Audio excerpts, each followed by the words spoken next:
Hello everybody, I'm Adrian Stanila from VismaSecCurity, and today I'm going to tell you the story of the Kaseya incident from CSIRT perspective. So I will start with who am I? I'm Adrian Stanila, Information Security Officer at VismaSecCurity. I have several certifications and this is my Twitter handle if you want to follow me. I will start with a disclaimer because this presentation is pretty technical. So while we are trying to keep the presentation as understandable to everyone as possible, there will be some parts in which we'll dive in more technical direction. Even if we get technical, we are making an effort to keep the main story intelligible to everyone. Also, in this incident, Visma TNC Operations Squad successfully managed the recovery phase. This presentation covers only the CSIRT activities. Kudos for all the hard work, guys.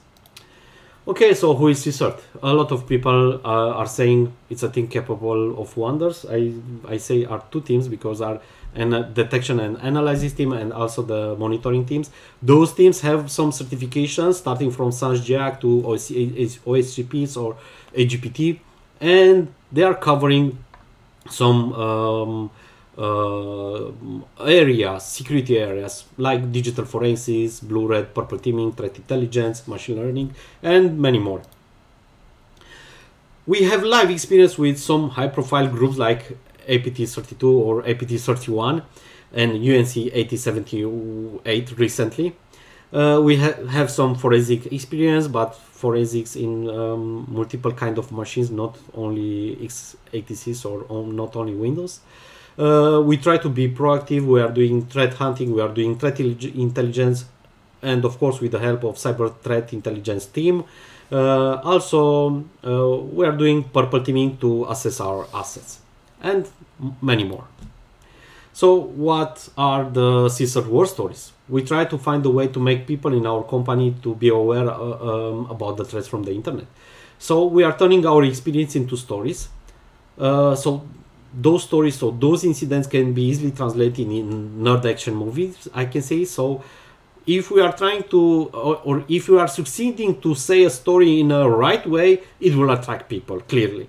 And because it's somehow it's like Mr. Robot or any other hacking movies.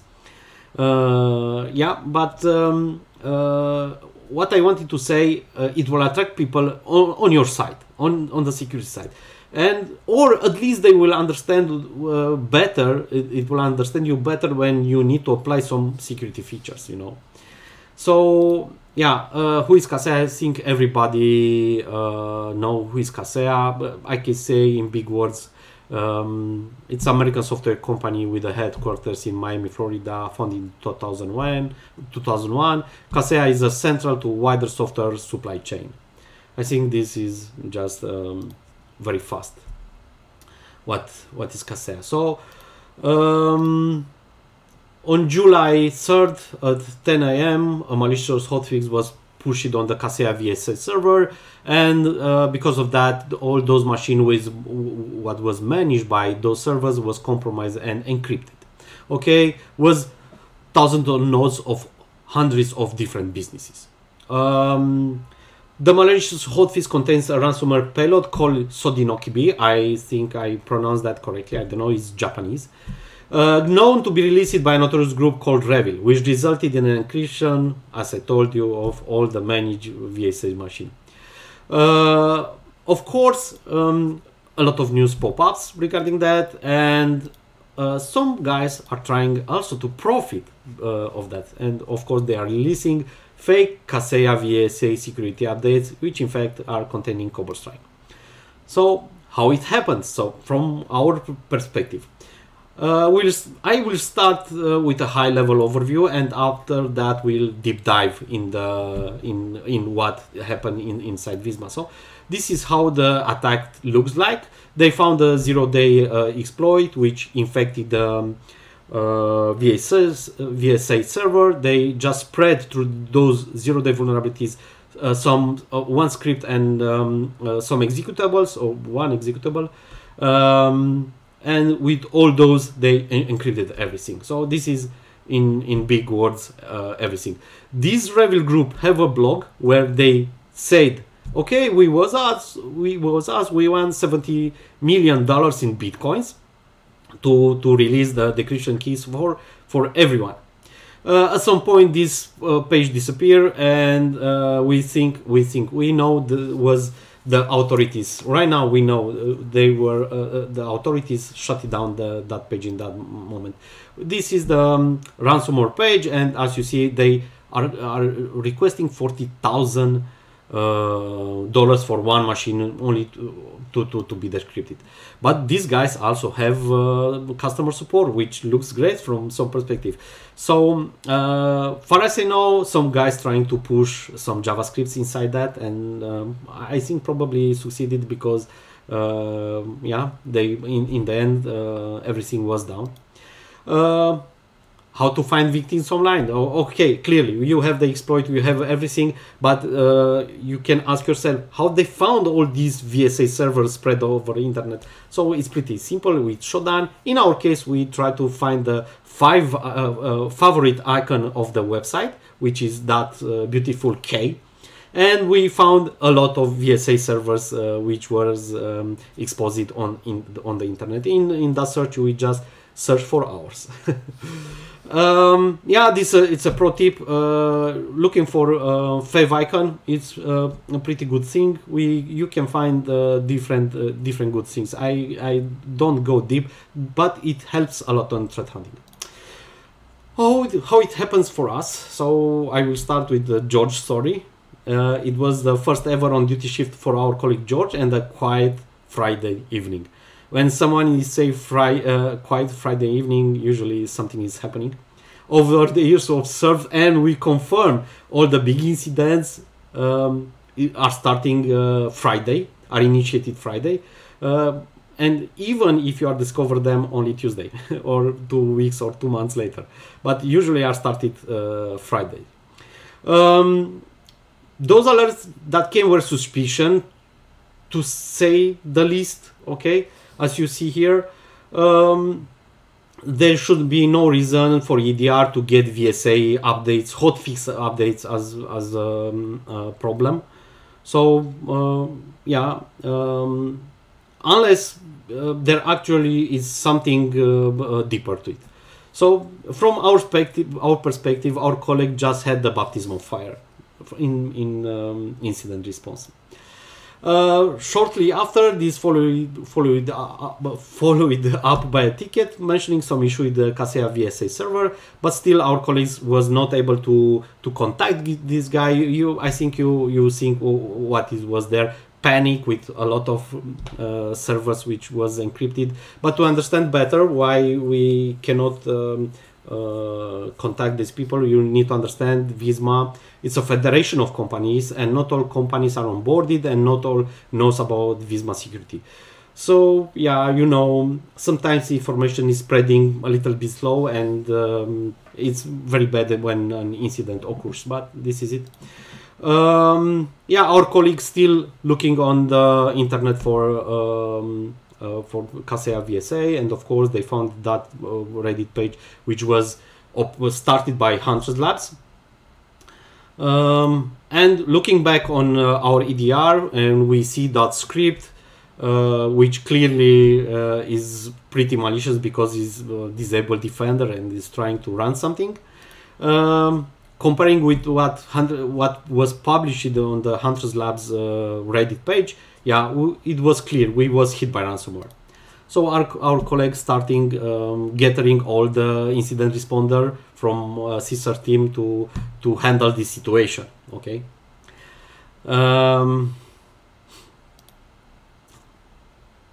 We starting looking back on the EDR again to clearly identify what is that application which is encrypting the disk, and we found that DLL which it's encrypting the disk, and we starting from there.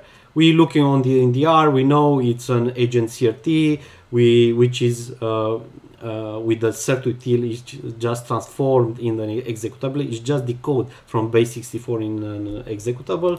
Our colleague Robert, he saw from VirusTotal that DLL is not caught by Defender, and he think if we send it soon enough to Microsoft, it's very possible they do an update, and who or what people are starting their machines the second day, probably they will be protected by Microsoft Defender until the Kaseya is pushing the Kaseya VSA is pushing the malware. Of course, the Kaseya just recommended to shut down the VSA servers, but you don't know because it was over the weekend and some people it doesn't work. Okay, so the next thing what we did, we just isolate the thread, because we don't know in that moment if those threads are communicating with the C2 or they are trying to move laterally, or they, I don't know, are trying to make some persistence. We don't know anything about that, so we just isolate the machine. We just count the victims. We try to find all the machines which was covered by our EDR, and after that we just get the help from Endpoint Squad, which help us to find all the machine which doesn't have an EDR on them. And of course we found the machines which was infected, and of course they run Microsoft Defender. Microsoft Defender didn't see anything. So having all this information and all these indicators of compromise, we start searching around that time when that happened. And we found the actual compromise in intrusion detection in our intrusion detection system. If until then we didn't know what exactly all this hack it happened, in that moment when we saw that, it was crystal clear for us what happened. And we realized, we see on the Hundreds Labs Reddit page the fact they are missing some information, and that information exists in our intrusion detection system. I will come back later with that information. Yes, based on intrusion detection system findings, we could export packet capture to have a better look at the network traffic. Using Wireshark, we was able to export all the objects, paste it to the VSA via HTTP traffic, but our intrusion detection system doesn't save full packet capture. So parts of those scripts which recovered was missing, because after some size, the intrusion detection system just dropped the rest of the files. Okay, so this capture was, some of them was truncated. But as I told you, we understand very well the timeline of attack, and we understand they bypass authentication through agent GUID. We see how they uploaded the agent CSIRT and screenshot.jpg, which screenshot.jpg is the missing piece from the puzzle. And that screenshot.jpg, it was an ASP file which is running ASP commands and is not a JPEG files.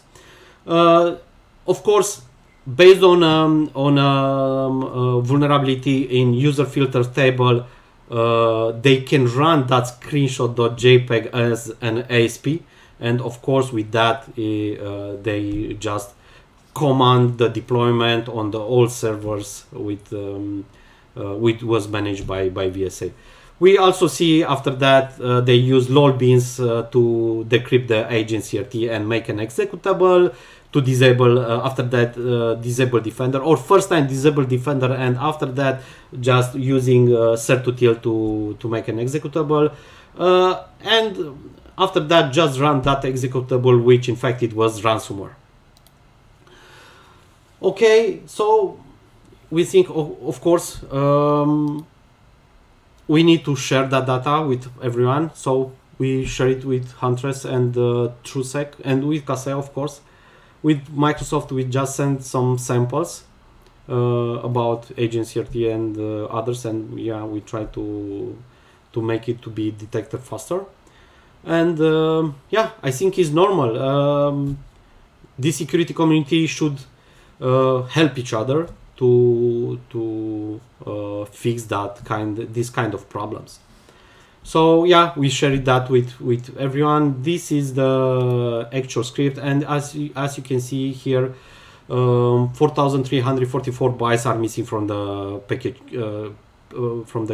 packet capture file. But we succeed in the end to get more data from the forensics, and we found another extract of the script. And as you see here, we understand these scripts is just removing admin session, removing logs, temporarily disable administration access, and based on what we see in the other logs, we understand he's deploying the rest of the ransomware in the network. Based on our findings, in the beginning it was 4,000 bytes missing. With this script, what we found, and with the fact they copy a block, a function from the Kaseya, from normal Kaseya software, we just manage it to 1,000 bytes missing, 1,500 bytes missing from all these scripts, so, from all this script. Yeah. So regarding DLL side loading attack, or how they succeed to run the malware on the managed workstation, it's pretty simple. The agent.exe just dropped in 2 files. After that agent CRT, it was decoded with a lol bin. We say lol bin. If you want more information, we can talk about that. So they decoded that agent CRT in an executable file. That executable file just dropped 2 files. Which one? It was Microsoft Defender, original Microsoft Defender, fully signed and everything. Of course, executable can be copied from any system, and the DLL. And they use this copy of Microsoft Defender, which was fully signed, to load that DLL. Of course, the Microsoft Defender is looking on the parent folder when it's trying to load the DLL. And of course, that DLL, the malicious DLL, was there. And when he's trying to loading, in fact, he's starting the ransomware. What can I say more about that is they use a technique which is named DLL search order hijacking. And I think this is pretty common on these attacks nowadays. It's pretty interesting. Also, we look on what we found on the intrusion detection system with what the community have, and we had the same binaries. Even we don't have everything. Usually on an executable, if you compare the starting part of an executable, usually that can tell you if it's the same binary or not, even if the second one is not the full binary. Yes, because on that part of the header you are some information which doesn't let you to have other kind of binary. Okay, I don't know how to explain that, but on the question side you can ask me more and I can give you more data. On the forensics, of course, we found the agent CRT, and we successfully extracted it with autopsy. Okay, we also recovered the logs. Logs was pretty useful because on the logs we find all the additional steps. We get the Kaseya server log, where from there we discover how many machines was infected. So it was more than 8,000 machines which was infected, or where that agent CRT was pushed.